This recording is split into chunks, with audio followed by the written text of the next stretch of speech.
अब मैं श्री भूपेंद्र सिंह हुड्डा नेता प्रतिपक्ष से अनुरोध करता हूं कि अपना अविश्वास का प्रस्ताव पढ़े। अध्यक्ष महोदय, मेरे को बाकी आगे कागज दो। मैं अविश्वास प्रस्ताव को प्रस्तुत करने के लिए खड़ा हुआ हूं। मैं इसकी चर्चा करूं उससे पहले दिल्ली बॉर्डर पे 250 किसान जो शहीद हो चुके हैं। मेरा ये कहना है कि पहले आप प्रस्ताव जो है पढ़ दीजिए, जो आपने प्रस्ताव रखा है। अध्यक्ष महोदय, मैं प्रस्ताव करता हूं कि हम श्री मनोहर लाल मुख्यमंत्री के नेतृत्व वाले हरियाणा मंत्रिमंडल में अपना अविश्वास व्यक्त करते हैं। हाँ, अब प्रस्ताव प्रस्तुत हुआ कि हम श्री मनोहर लाल मुख्यमंत्री के नेतृत्व वाले हरियाणा मंत्रिमंडल में अपना अविश्वास व्यक्त करते हैं। अब आप अविश्वास प्रस्ताव पर बोलना शुरू करें। अध्यक्ष महोदय, अविश्वास प्रस्ताव पे पहले मैं बोलना शुरू करूं उससे पहले दिल्ली के बॉर्डर पे मिनट बता दो। 250 से ज्यादा किसान शहीद हो गए। वो कौन है किसान? उनके भाई, उनके बाप हमारी सीमाओं पर रक्षा करते हुए शहीद हुए और वो वहां पर शहीद हुए। उनके लिए मैं श्रद्धांजलि अर्पित करता हूं। मैंने शोक प्रस्ताव में ये रखा था, लेकिन मैंने अखबार में ये पढ़ा कि आपने उनके नाम नहीं डाले। हालांकि सबके नाम मैंने टेबल किए थे। एक तो मेरा आपसे आग्रह है उन शहीदों का नाम इंक्लूड किया जाए उसमें सबको। और संवेदनहीनता का तो आपके सामने है। यहाँ इनके मंत्रियों के ऐसे बयान आए हैं, कोई कह रहा है ये तो कुदरती मर गए, कोई कह रहा है पाकिस्तानी है, कोई कह रहा है चीनी है, कोई कह रहा है पाकिस्तानी है, और कोई कह रहा है खालिस्तानी है, कोई कह रहा है आतंकवाद है। और मुख्यमंत्री जी ने कहा कि केवल वो तो पंजाब के हैं। तो एक बात मैं पूछता हूं कि केवल पंजाब के हम? कल महिला दिवस की बात हुई, महिला दिवस पे बात हुई, मुख्यमंत्री जी ने कहा अरे वो महिलाएं नहीं है क्या जिनकी, जो हमारी बहन बेटियां वहां बैठी हैं, जिनके शौचालय भी, बिजली के कनेक्शन भी काट दिए गए, उससे ज्यादा क्या शर्म की बात है? इस किस्म के बयान आए हैं। मान्यवर, ये जो सरकार है ये बहुमत की सरकार नहीं। 2019 में बहुमत नहीं मिला था भारतीय जनता पार्टी को, लेकिन एक और पार्टी जो है उसकी बैसाखियों पे सरकार बनी। कौन सी पार्टी बनी? जो क्या कह के आए, क्या वायदे किए, क्या मैनिफेस्टो उन्होंने किए, ये आपके सामने है। मैं उसकी चर्चा करूंगा। वो पार्टी जो इनको जमुना पार करने की बात कह रही थी, आज यार बन रही है। 175 पार करने की बात कह रही थी, एक जमुना पार करने की बात कह रही थी, आज दोनों कुर्सी के लालच में सहयोगी बने हैं आपके सामने। मैं उप मुख्यमंत्री जी कल बोल रहे थे, दुष्यंत जी, तो उन्होंने एक बात कही, मैं बड़ा हैरान हुआ इनकी बात से। इन्होंने कहा कि चौधरी देवीलाल कहते थे किसानों को समझाया नहीं जा सकता, बकाया जा सकता है। वो मेरे बुजुर्ग थे। बेशक हम राजनीतिक विरोधी रहे हैं, कभी हमने ऐसी बात नहीं कही। क्या आप उन्हीं के उस पर चल रहे हैं? जितना बहकाने का काम किया है, जो आपके मैनिफेस्टो में आया है, सब बहकाने उन्हीं की पत्तियों पे चल रहे हैं क्या? मैं आपके इंसाफ पूछना चाहता हूं, उन्हीं का पालन कर रहे हैं। ये सरकार लोगों का विश्वास खो चुकी, पूर्ण रूप से खो चुकी है। जब ये गांव में हलकों में नहीं जा सकते और हेलीकॉप्टर लेके कोई कैमरा में जाता है, वहां हेलीकॉप्टर लैंड नहीं किया जाता। कोई हेलीकॉप्टर लेके चौटाला में जाता है, ना उचाना में जाता है, वहां हेलीकॉप्टर नहीं लिया जाता। तो आज का हरियाणा की सरकार की क्या स्थिति है? इतिहास आपने पढ़ा होगा। अध्यक्ष महोदय, इसकी तुलना मुगल का जो आखिरी शासक था शाह आलम की सरकारों से किया जा रहा है। सल्तने शाह आलम अज दिल्ली ता पालम, मतलब दिल्ली से पालम तक ही जा सकते थे वो, वैसे शाह आलम थे। तो आज सरकार की स्थिति है, सरकार मनोहर का सिलसिला आज चंडीगढ़ तक पंचकुला, मतलब 26 तारीख को झंडा फहराने पानीपत नहीं जा सके, वो पंचकुला जाके फहराया। ये स्थिति आज सरकार की है। अरे रोम जल रहा है और निरूबासी बंसरी बजा रहा है, ये स्थिति आपके सामने है। देखिए, प्रजातंत्र में वाद विवाद, संवाद, समाधान, ये तरीके होते हैं। अध्यक्ष महोदय, हम एक प्राइवेट मेंबर बिल लेके आए, आपने उसको रिजेक्ट किया। मैं पूरा सम्मान करता हूं आपका। आपने उसको रिजेक्ट किया किस बात के लिए कि ये कृषि कानून का जिक्र किया है, ये केंद्र का विषय है और इनका स्टे हुआ है, आपके एम्स ऑब्जेक्ट में लिखा हुआ है, ये लिखा है। लेकिन जो बिल का बॉडी जो है उसमें वो they were not part of bill body. Bill body में क्या था? बॉडी में एक ही था जो एमएसपी, ये भी कह रहे हैं, हम भी कह रहे हैं, यही था कि एमएसपी से कोई भी कॉन्ट्रैक्ट फार्मिंग करे तो या कोई खरीदे, एपीएमसी में अमेंडमेंट लाना था, उसको सजा का प्रावधान हो, यही तो थी एमएसपी की। आपके बहुत सारे साथियों ने कल ये कहा, इनके जेजेपी के विधायक ने कहा कि एमएसपी होना चाहिए। प्राइवेट मेंबर हम लेके आए थे आपके सामने। देखिए अध्यक्ष महोदय, मैं जो है आज कृषि कानूनों की बात नहीं करूंगा, क्योंकि उनकी बात करते ही तो ये कहेंगे तो सेंट्रल एक्ट है। ठीक बात है, सेंट्रल एक्ट की मैं बात नहीं करूंगा।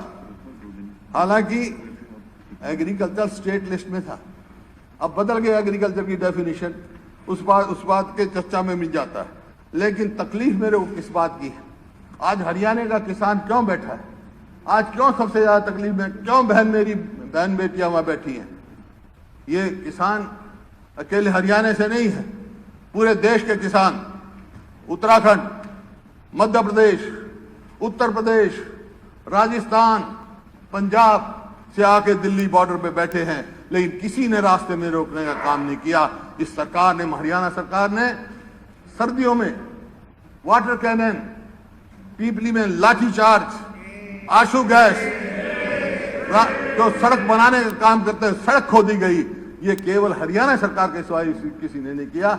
इस वास्ते आज ये सरकार जो है बिल्कुल लोगों का विश्वास खो चुकी है। मतलब पुलिस को बांस की लाठियों की जगह लोहे की लाठियां दी गई।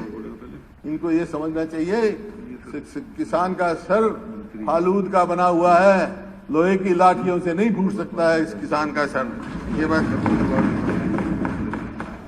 आज सवाल ये है, किसान क्यों बैठा है?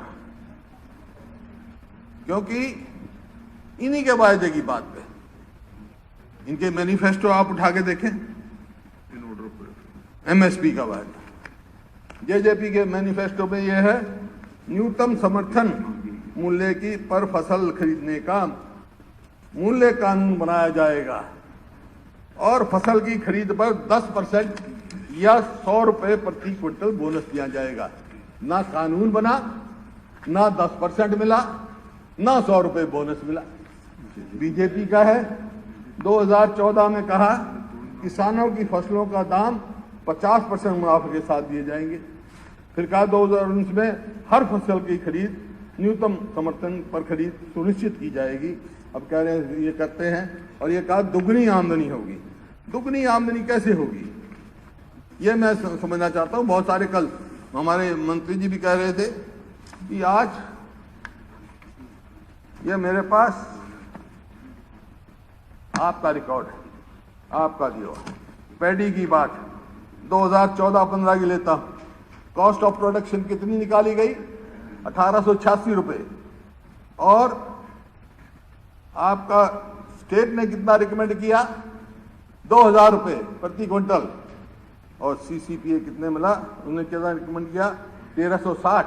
एमएसपी कितना मिला? 1360। लागत बढ़ रही है। इसी प्रकार से 2015-16 में लागत 1886 से बढ़कर 1994 हो गई और आपने 2193 रिकमेंड किया एमएसपी, लेकिन मिला आपको 1410। मतलब किसान अपनी लागत पूछने रिकमेंड किया, स्टेट ने 2860 और कितना मिला? 1550। इसी प्रकार से 19-20 में 2677 लागत आ गई और आपने रिकमेंड किया 2650 या 2750 के बीच में कीमत दी जाए किसान को। लेकिन मिला कितना? 1815। इसी प्रकार से 2020-21 में लागत आ गई 2482। आपकी निकाली नहीं है, हमारी नहीं निकाली हुई है लागत। और आपने रिकमेंड कितना किया? 2730 प्रति क्विंटल, और मिला कितना? 1868। इसी प्रकार से और सभी फसलों का है, लेकिन मैं मुख्य तौर पे दो ही फसलों की बात करता हूँ।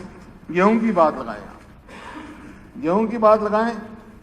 15-16 में, 14-15 में लागत आई 1983 के अंदर 43, और रिकमेंड किया आपने 2000, मिला कितना? 1450। फिर लागत बढ़ गई 2015 में 1974, और आपने रिकमेंड किया 2172, मिला कितना? 1525। और 17-18 में लागत आई 2050, और आपने रिकमेंड किया 2469, मिला कितना? 1785। 19-20 में 2021 लागत आई 2250, आपने रिकमेंड किया, मिला कितना? 1925। इसी प्रकार से 20-21 में 2083 लागत आई, और आपने कितना रिकमेंड किया? 2290, और मिला कितना? 1975। तो कैसे हुई दुगनी आमदनी? फर्टिलाइजर पे 5% टैक्स, पेस्टिसाइड्स पे मैं आपको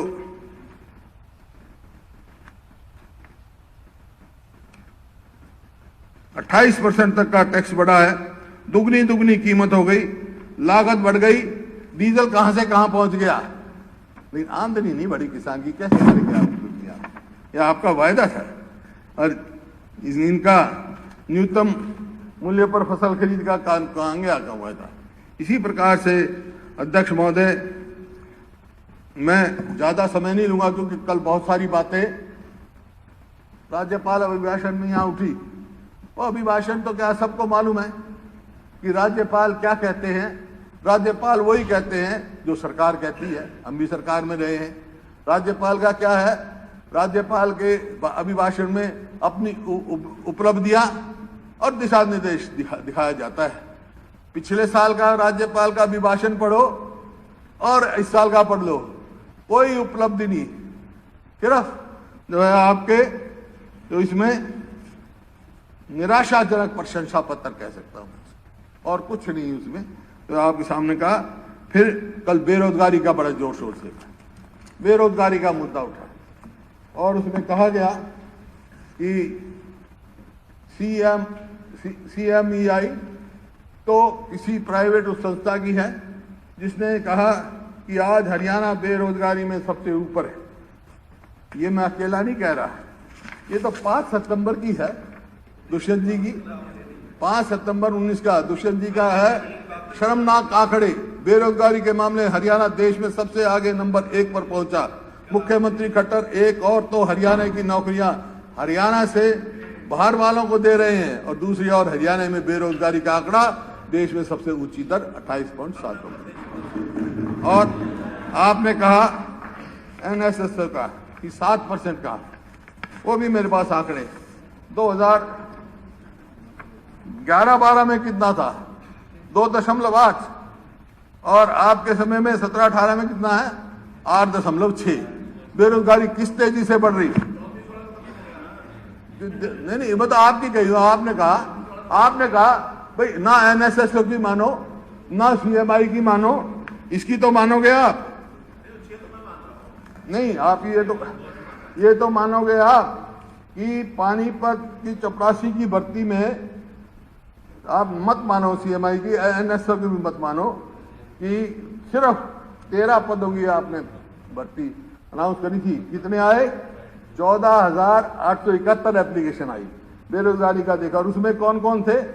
BA, BSc, MA, BTech, MTech करने वालों की बड़ी तादाद युवाओं की बेरोजगारी का ये दर। इससे पहले प्रदेश सरकार ने 18,000 ग्रुप डी में भर्ती निकाली थी, लेकिन उसके लिए अप्लाई करने वाले कितने थे? करीब 25 लाख। ये मैं नहीं कह रहा हूँ, ये देखिए सारे अखबार बड़े पड़े हैं। मैं हालांकि इसमें ज़्यादा समय आपका नहीं लूँगा। Unemployment in Haryana is highest in the country at 8.8 jobless, higher in state than in Punjab, HP and JK.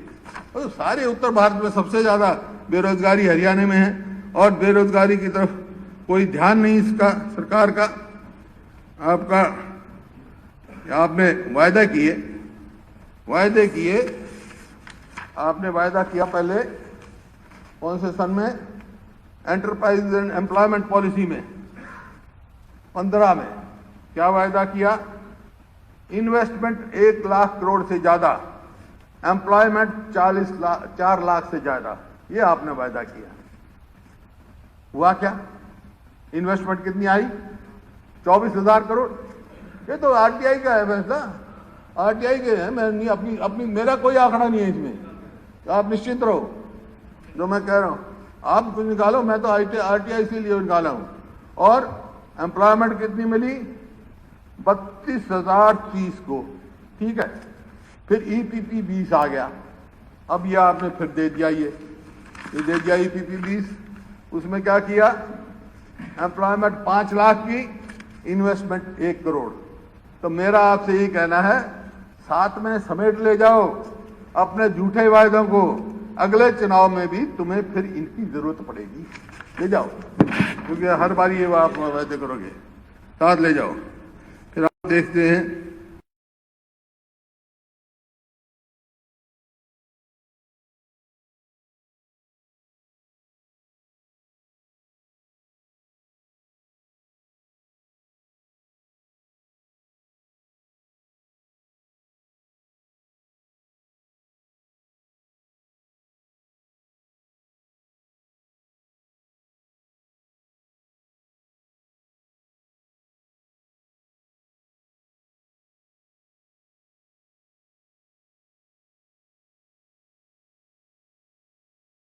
will spell the disaster industry, FICC कह रही है। फिर अलार्मिंग डिक्टेट, हिंदू अखबार कह रहा है। बैड जॉब, इंडियन एक्सप्रेस कह रहा है। हरियाणा मैं सैद्धांतिक रूप में खिलाफ नहीं हूं उसके, लेकिन जो 15 से 5 किया है ना, उसके खिलाफ हूं मैं। और 75% सब में करो। हरियाणा में निजी नौकरियों में आरक्षण समझ से परे, निर्मला जी कह रही हैं, ये मैं नहीं कह रहा हूं, आपकी पार्टी वाले कह रहे हैं। Is Haryana act legal? ये आपके सामने है, क्योंकि प्रमाण पत्र में जो आपने फेरबदल की है, और कल ये कहा आपने, एक तरफ तो सरकार 25-75% की रिजर्वेशन की बात करती है, एक तरफ रेजिडेंट का जो है 5 करता है। ये किसने सलाह दी, कहां से आया ये, क्या इसका मकसद है? क्या इसका डेमोग्राफी चेंज करने का मतलब है हरियाणा के, या जो मूल हरियाणवी हैं उनके हक पर कुठाराघात मारने का है, या जो शेड्यूल कास्ट हैं, बैकवर्ड क्लास हैं, एक्स सर्विसमैन हैं, स्पोर्ट्स पर्सन है जिनका कोटा है, उनको ज्यादा कॉम्पिटिटिव उसमें डालने का वो है। ये बहुत गलत काम है, ये इसमें नहीं है प्रदेश के हित में। इसको 15 करो। आप महाराष्ट्र का जिक्र करा आपने, महाराष्ट्र में 15 साल है डोमिसाइल की। आप कैसे डोमिसाइल कहीं हो, किसी भी प्रदेश में दिखा दो, दो डोमिसाइल बने हो। कानून व्यवस्था की बात लो अध्यक्ष महोदय, कानून व्यवस्था जो है, अपराध के आंकड़े आपने कहा 19 में 20 में कम हो गए, 19 में कम हो गए कोरोना में, लेकिन क्राइम रिकॉर्ड का डाटा जो है मुताबिक 19 में 1066 हत्याएं हुई, 1653 रेप हुए, 193 गैंग रेप हुए, 818 हत्याएं की कोशिश की गई, 3513 अपहरण हुए, 1886 बच्चों के खिलाफ अपराध हुए। यानी रोज 3 हत्याएं, 5 रेप, रोज 10 अपहरण और रोज 5 बच्चों के अपराध। और एनसी टीआरबी जो 218 के आंकड़े बताते हैं कि हरियाणा में औसतन रोज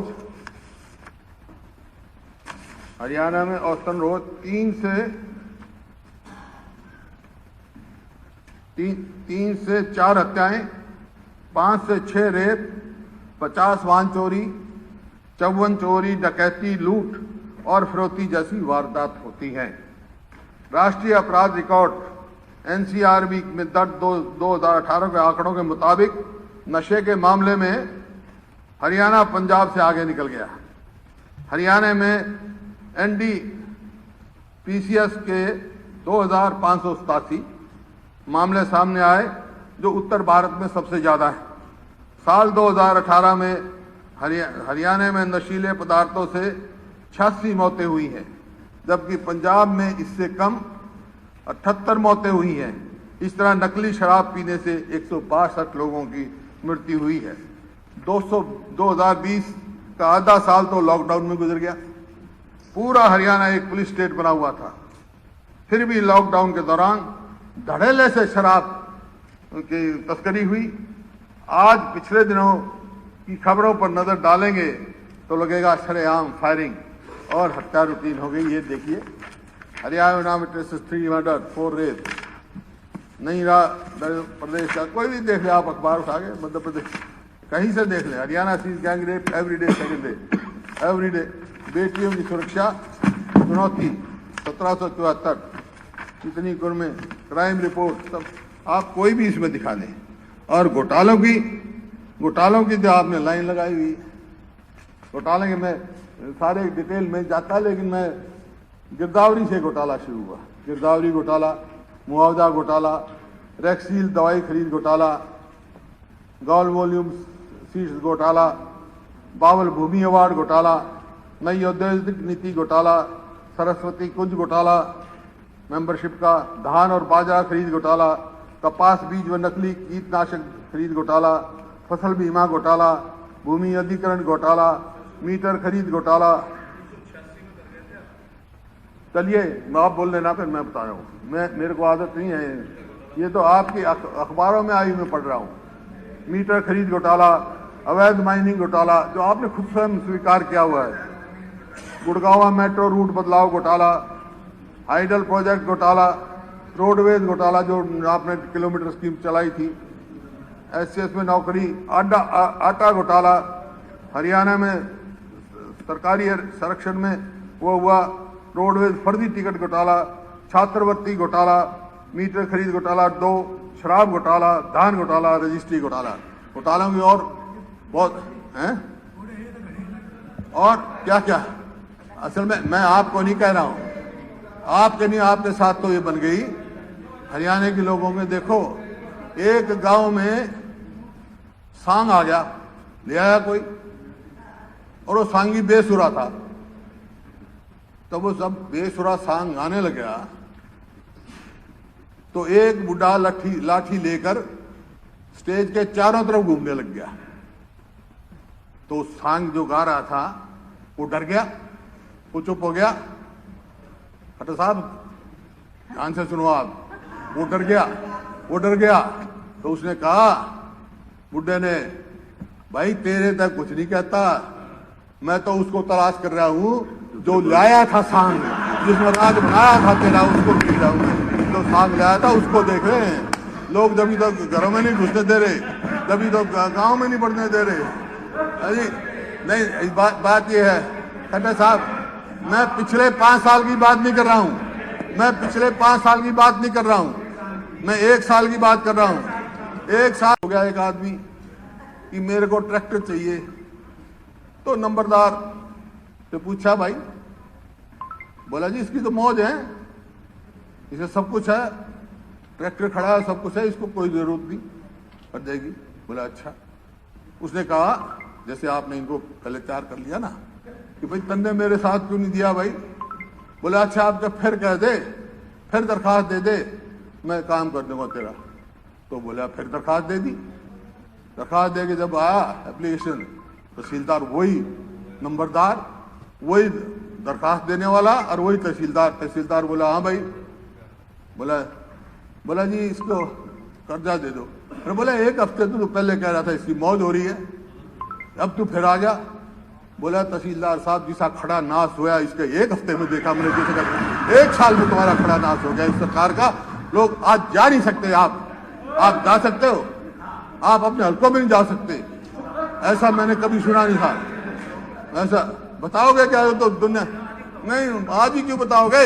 मेरे से पता नहीं जो मैं समझता हूँ वो मैं ना पूछता हूँ, मैं पूछता हूँ, नहीं ना मैं पूछता हूँ, ना बताने की जरूरत, क्योंकि आपका बहुमत है।